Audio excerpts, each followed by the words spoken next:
ұрықтың дамуына генетикалық тұрғыдан энергетикалық сусындардың зияны өте үлкен. Бедеулік соңғы кезде ер адамдардың арасында өте көп кездесіп жатыр. 2022 жылғы статистика бойынша 43% жасөспірімдердің энергетикалық сусынды күнделікті тұтынады екен. Ойлап қараңызшы. Газдалған сусындарға құмарту екінші бір себебі ол ағзадағы паразиттер болуы мүмкін. Енді үлкен кісі ішкеннен кейін бала да ойлайды, значит, маған да болады. Значит, ана кісі өлген жоқ, ішті, мен де өлмеймін, значит, маған да болады. Энергетикалық сусындардың адам ағзасы үшін нормасы, кез келген адам үшін нормасы, ол 3-4 айда бір рет ішу. 2 апта бойы энергетикалық сусын ішіп, құлап қалған кісілер бар. 0,5 энергетикалық сусынның құрамында 100-120 граммға дейін қант болады.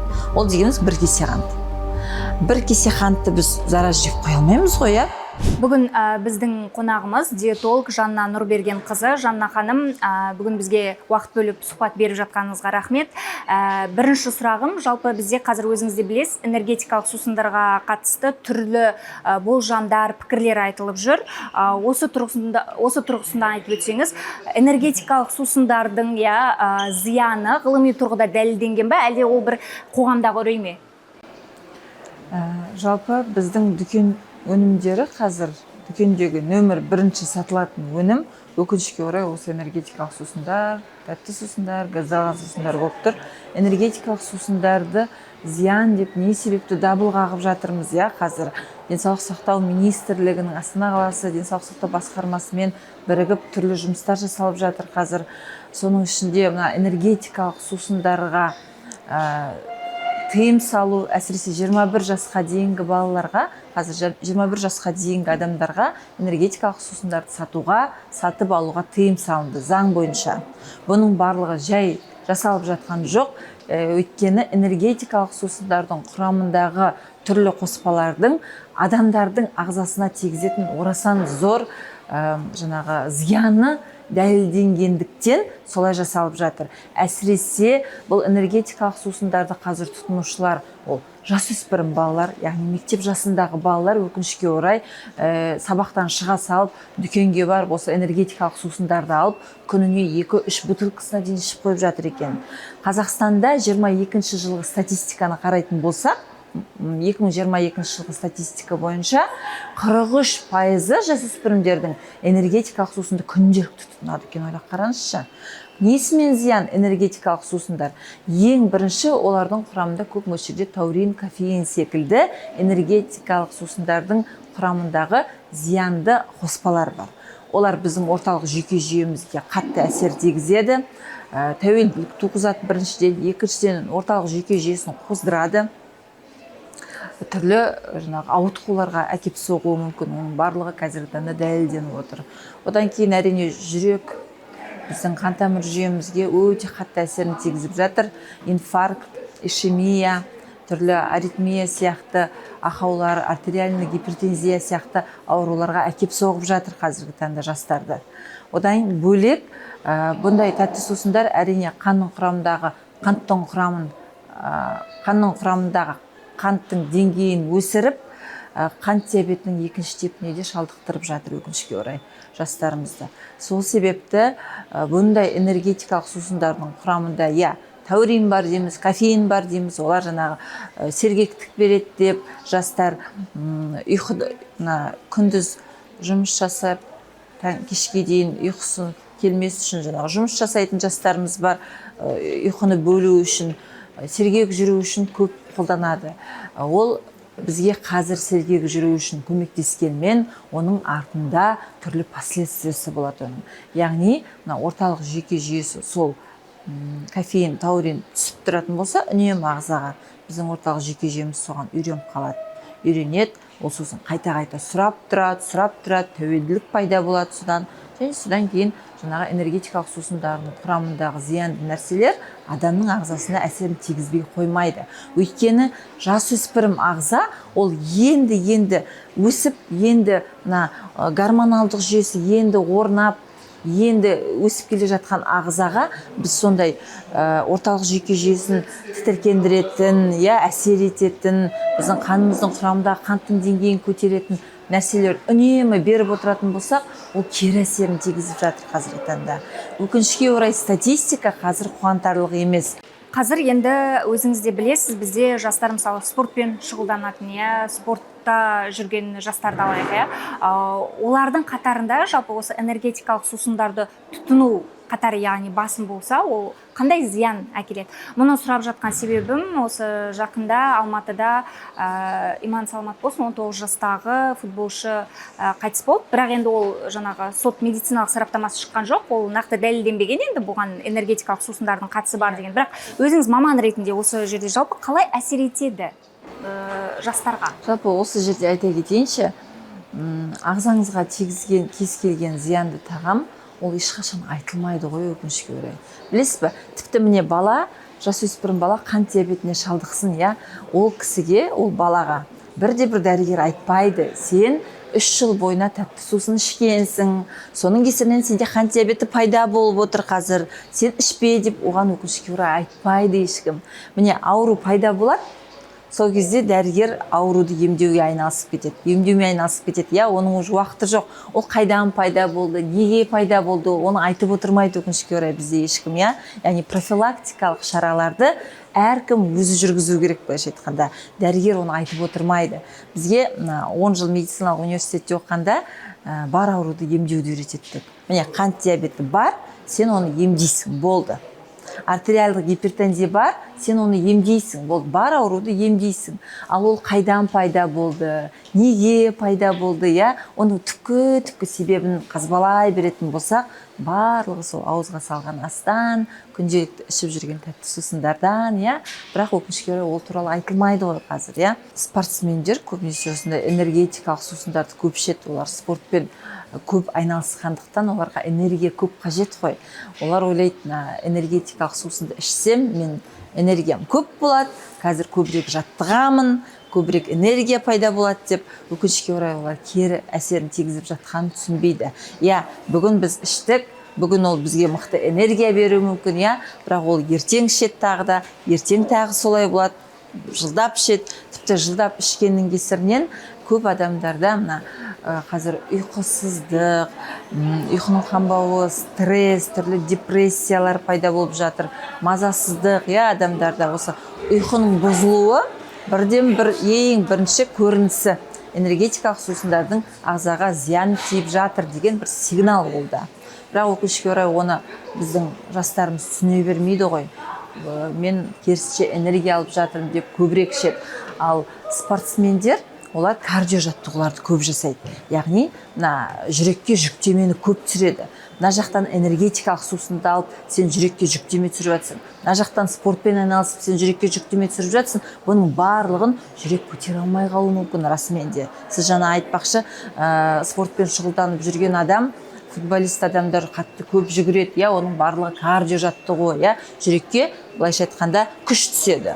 Ал мына жақтан энергетикалық сусындарды ішіп біз адреналин бергіміз келеді, керісінше, яғни бұның барлығы кері әсерін тигізуі мүмкін. Яғни қайтыс болуға әкелуі мүмкін, яғни мен жаңа айттым ғой, бұндай энергетикалық сусындардың құрамында таурин, кофеин секілді нәрселер, жүрек қан тамыр жүйесіне өте қатты әсер етеді. Ишемия, аритмияға әкеледі. Яғни аритмия дегеніміз жүрегіміз қатты былай соғады. Жүрек қатты соғады да, сол нагрузканы жүрек кейде көтере алмай қалуы мүмкін, әсіресе жастардың арасында, еще ол қатты спортпен шұғылданып, өте қатты нагрузка түсірген кезде жүректе. Соның кесірінен түрлі өкінішке орай осындай өкінішті жағдайлар болуы мүмкін әбден. Енді бізде мынандай бар ғой, мәселен, сен ұйқың дұрыс болмай жүрсе, сен магний ішсең, саған ол көмектеседі, немесе шашың түсіп жүрсе, кальций, басқа да витаминдер ішсең деген секілді. Адам қандай жағдайда, адамның организміне, қандай да бір витаминдер жетіспеген кезде, ол энергетикалық сусындар, қазіргі танымал, өздеріңіз де білесіздер, соны ішкісі келіп тұрады. Қандай мысалы витаминдер жетіспеген кезде организмде? Жалпы тәттіге құмарлық болады. Адамдар энергетикалық сусындарды қатты ішкісі келеді, газдалған тәтті сусындарды қатты ішкісі келеді. Тәттіге құмарлық ол ненің себебі? Біріншіден ол анемия болуы мүмкін ағзадағы.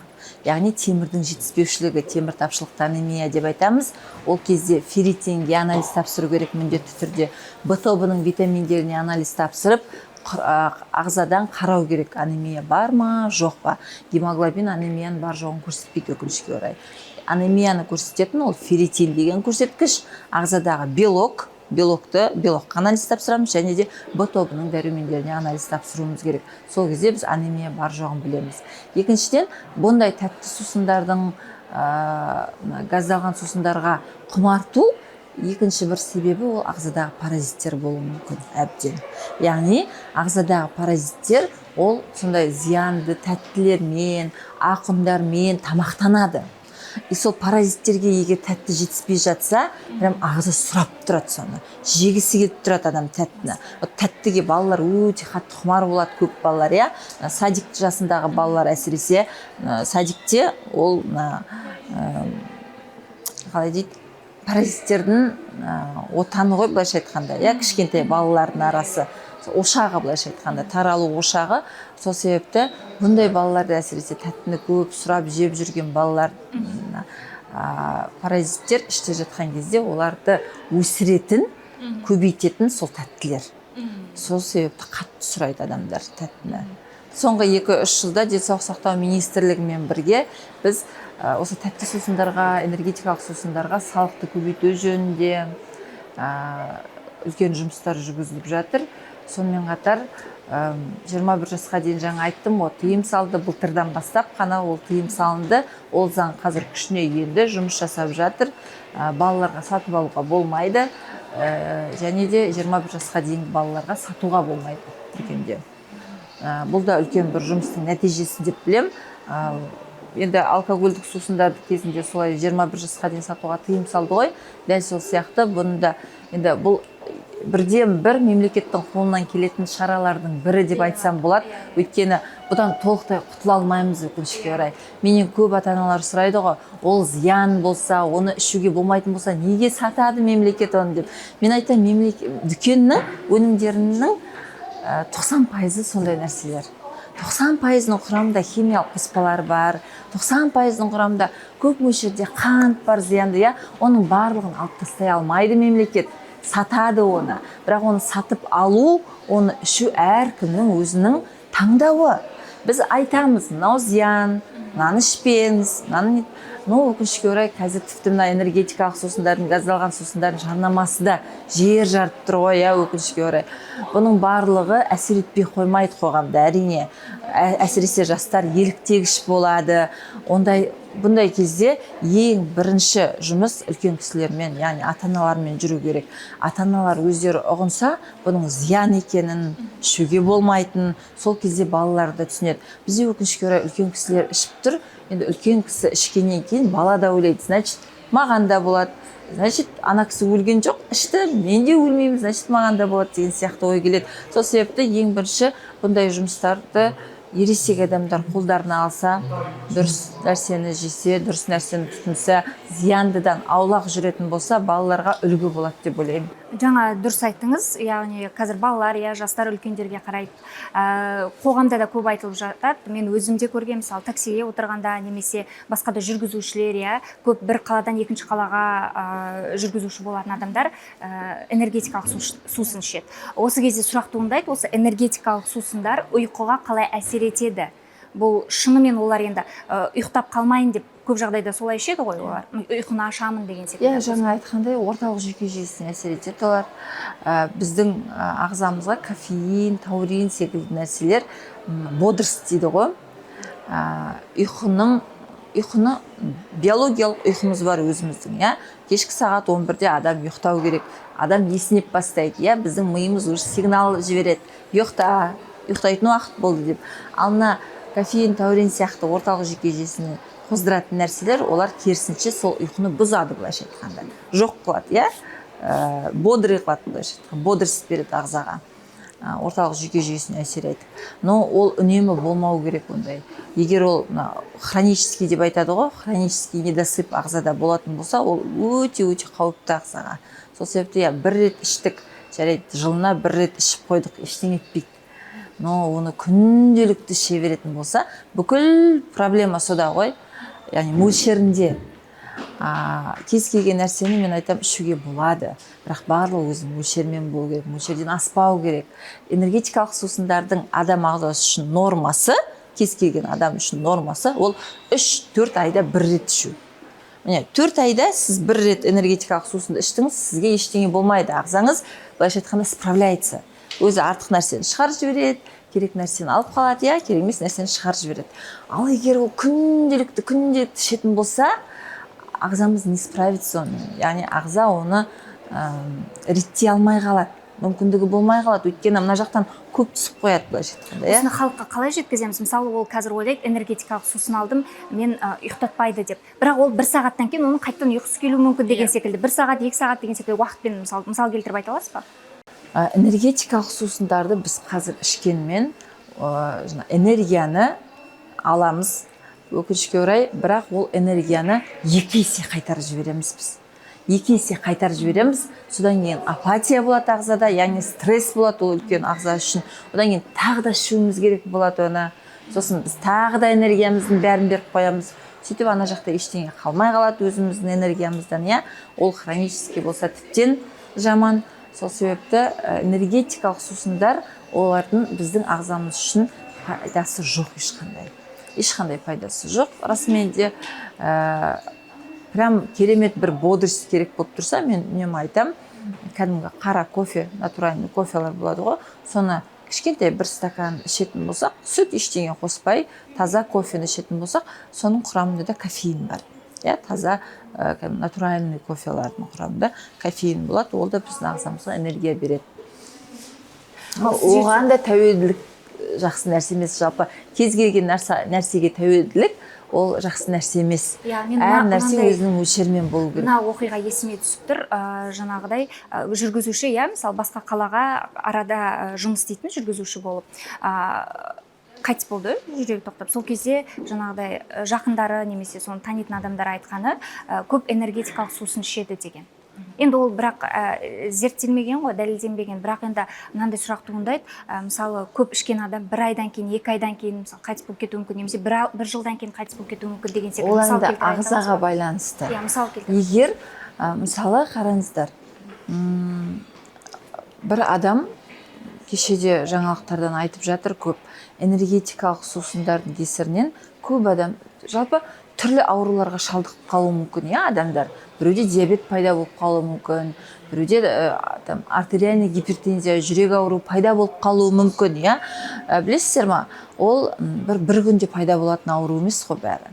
Оның барлығы бірнеше уақыт бойы адамдардың бір ішкен тамағының, немесе бір салауатты өмір салтының бір нәтижесі, былайша айтқанда. Ол ағзаға байланысты. Біреулер, мысалы, 2 апта энергетикалық сусын ішіп құлап қалып жатады. 2 апта бойы энергетикалық сусын ішіп құлап қалған кісілер бар. Біреулер бар, жылдап 4 жыл, 5 жыл ішіп жүреді, ничего, ағзасы нормально жұмыс жасайды, былайша айтқанда, То есть ол ағзаға байланысты. Кейбір адамдардың ағзасы тұқым қуалайтын организмнің денсаулығы болады ғой, мысалы тұқымында барлығының дені сау, мықты болатын болса, ондай адамдар энергетикалық сусын ішсе, 4-5 жылдап жүруі мүмкін. Ауырмай, еш жер сыр бермей, былайша айтқанда, сосын бір 4-5 жылдан кейін ол адамның ағзасында бір қандай да бір ақау пайда болады. Ол кезде өкінішке орай тағы да айтам, дәрігерлер өкінішке орай айтпайды. Энергетикалық сусын ішіпсіз, соның кесірінен сізде қазір диабет, немесе инфаркт соның кесірінен болды деп айтпайды ғой қазір өкінішке орай. Инфаркт пайда болады, сол аурумен алысып кетеді дәрігерлер емдеу үшін. Ал қайдан пайда болды, тағы да айтам, оның барлығы мынандай накопительный эффект ағзаға. Ұзақ уақыт бойы жиналып келіп бір күні әйтеуір сыр береді ағза. Басқа өзіңізді қандай алып қосарыңыз бар? Энергетикалық сусындар.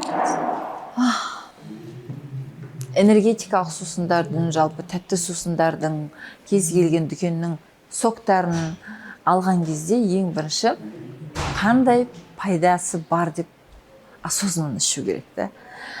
Көбісі ойлайды, натуральный сок ішіп жатырмын деп түрлі соктар алуы мүмкін. Өкінішке орай дүкеннің сусындарының құрамында натуральный еш нәрсе жоқ. Жеміс-жидек те жоқ, басқасы да жоқ. Олардың құрамына не қосылады? Олардың құрамына бірінші кезекте көп мөлшерде қант қосылады. 0,5 энергетикалық сусынның құрамында 100-120 граммға дейін қант болады. Ол дегеніміз бір кесе қант. Бір кесе қантты біз зараз жеп қоя алмаймыз ғой, иә? Бір кесе қант ол неше күн бойы желінетін нәрсе столда тұрса. Ал мына жерде бір бутылканың ішінде бір кесе қант. Оның іші бір бутылкасы емес, бірнеше бутылкасын ішіп қоятын адамдар бар. Ол қанша грамм қант ағзаға түсіп жатыр, иә? Қант ол біз үшін үлкен стресс, ағза үшін. Үлкен стресс. Ол ағзаны тотықтандыратын, былайша айтқанда ластайтын нәрсе. Екіншіден, бұндай тәтті сусындардың құрамында бояғыштар болады. Сары түс беретін, көк түс беретін, жасыл түс беретін сусындарға бояғыштар, химиялық қоспалар деп айтамыз оларды. Синтетикалық химиялық қоспалар түрлі яркий, сондай қанық, әдемі түс беріп қызықтырады.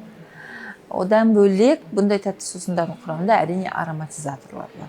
Ол энергетикалық сусындардың құрамында бар, ол соктардың құрамында бар, алманың иісін беретін түрлі-түрлі, оның барлығы химия, синтетикалық заттар, өкінішке орай зиянды. Әлеуметтік желіде мынандай сөйлемдер оқып қалдым. Кофе зиян ба, энергетикалық сусын одан да зиян ба деген секілді. Осыған қатысты қандай жауап бересіз? Екеуі де зиян деп айтамын, өйткені қазіргі таңда кофені дұрыс ішпейді адамдар. Дұрыс кофе, зиянсыз кофе, ол біздің ағзамызға пайдасы бар кофе. Ол қандай кофе? Ол кәдімгі қара, измельченный аппараттар жасайтын кәдімгі кофе, иә?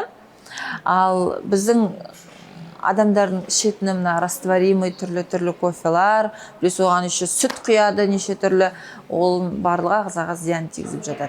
Егер ол кофе таза табиғи кофе болатын болса, ешқандай қоспаларсыз оны болады ішуге. Жақсы, рахмет. Яғни кофе мен энергетикалық сусынды салыстыруға келмейді, екеуі де зиян. Мынандай сұрақ туындайды, жаңа сіз енді энергетикалық сусынның зияндылығын бәрін түсіндіріп айтып бердіңіз ғой. Мысалы, жүкті әйелді алайық, ол энергетикалық сусын ішіп жүр деген секілді. Оның баласына қалай әсер етеді, осы туралы? Соңғы зерттеулер бойынша 2001 жылғы Америка ғалымдарының зерттеу бойынша біз жақында ғана осы жайлы айттық. Ұрықтың дамуына генетикалық тұрғыдан энергетикалық сусындардың зияны өте үлкен. Қазіргі таңда білесіз бе, аутоиммундық аурулар түрлі, орталық жүйке жүйесінің аурулары, аутизм, ДЦП, ЗПР, ЗРР, РАС синдромымен туылатын балалар көп жағдайда қайдан пайда болады? Әрине ол ұрық даму барысында ананың құрсағында қандай да бір ауытқудан пайда болады. Ол ауытқу қайдан пайда болады? Ананың ағзасындағы нәрселерден, яғни ана қандай тамақ жейді, ананың ағзасында қандай витаминдер бар, қандай витаминдер жоқ, соның барлығы ұрықтың дамуы барысында әрине әсер етеді. Бірақ бұл жерде жалпы әйел адамдар емес, ер адам көп ішеді энергетикалық сусынды. Оның да жалпы ұрығына әсер етеді. Өте дұрыс айтасыз. Қазіргі таңда жастардың арасында бедеулік өте қатты белең алып жатыр. Соңғы зерттеулер барысында біздің түрлі зерттеу жұмыстарын талқылағанбыз. Сол кезде ең қатты бізге неткені, әсер еткені ол сперматозоидтардың активтілігін төмендетеді энергетикалық сусындар. Яғни бедеулік соңғы кезде ер адамдардың арасында өте көп кездесіп жатыр, жастардың арасында әсіресе. Оның негізгі себебі де осы энергетикалық сусындар болуы әбден мүмкін деген тұжырымға келіп отыр ғалымдар. Осы энергетикалық сусындар енді айтып жатырмыз ғой, зиян ол бірнеше жылдан бері айтылып жатыр, бірақ былай зерттеу жүргізіп көрдіңіздер ме? Қазір ішетін адамдар саны азайған немесе көбейген деген секілді. Ұлттық қоғамдық денсаулық сақтау орталығының мәліметіне сүйенетін болсақ, жыл сайын энергетикалық сусындар тұтынатын адамдардың саны артып келе жатыр, өкінішке орай. 2022 жылы жасөспірімдердің 43% энергетикалық сусынға тәуелді болған болса, яғни күнделікті тұтынған болса, 2023 жылмен салыстырғанда ол 1,5 деңгейінде артып отыр, яғни 24,5%-ға артып отыр. ол деген үлкен көрсеткіш жасөспірімдердің арасында. Мұны сұрап жатқан себебім енді өзім мысалы сол тақырып бойынша сізден сұхбат алып тұрмын ғой, бірақ мен де жасыратыны жоқ. Мысалы демалыс күндері деген секілді энергетикалық сусын ішемін. Ішкім келіп тұрады, дәмі ұнайды деген секілді. Енді мен сияқты да басқа адамдар болуы мүмкін. Мысалы жұмыс істейтін, оқыған, тоқыған деген секілді. Себебі неде? Жалпы миды біз алдаймыз ба? Ондай біліп тұрамыз, зиян екенін біліп тұрамыз, бірақ оның себебі құрамындағы химиялық қоспаларда ғой. Сонда еліктіретін, хош иіс беретін ароматизаторлар қосылады оған. Бұл мынандай маркетингтің бір керемет несі. Еліктіретін түрлі хош иістер, иісі, оның барлығы орталық жүйке жүйесіне әсер етеді, хош иістендіргіштерін. Сосын тәуелділік туғызады, адамдарға ұнайды ол иіс, іше бергісі келеді адамдар, оны қалай береді, Сол себепті оның барлығы маркетинг, оның барлығы әрине сату керек, шығарған продукцияны. Сол себепті түрлі сыртынан неше түрлі жарнамалар жасайды. Тіпті ол жарнамалар телевизордан күнде көрсетеді, өкінішке орай, ана балапанды көріп отырып, балалар тәтті сусындар, оказывается, фанта, спрайтты күнде көрсетеді екен балапан арнасы түрлі Қазақстаннан. Оның барлығы кері әсерін тигізіп жатыр ғой. Одан оны бәрін көріп отырған адам это нормально деп қабылдайды. Яғни күнде мен бара жатқан кезде ана жерде жарнама тұрады, мына жерде жарнама тұрады. Керемет хош иіс, шөліңді қандыр, энергия ал деген керемет бір лозунгтармен, оның барлығы әрине миға әсер етеді. Оның бәрі керемет әсер етеді. Зиян деп тұрса да, ми оны автоматты түрде норма деп қабылдайды. Вот ішіп жатыр, вот реклама, мына жұлдыз жарнамалар, қазір ана зиги-заги деген бір тәтті сусынды бүкіл жұлдыздар жарнамалап жатыр екен. Ол халал деп айтады екен.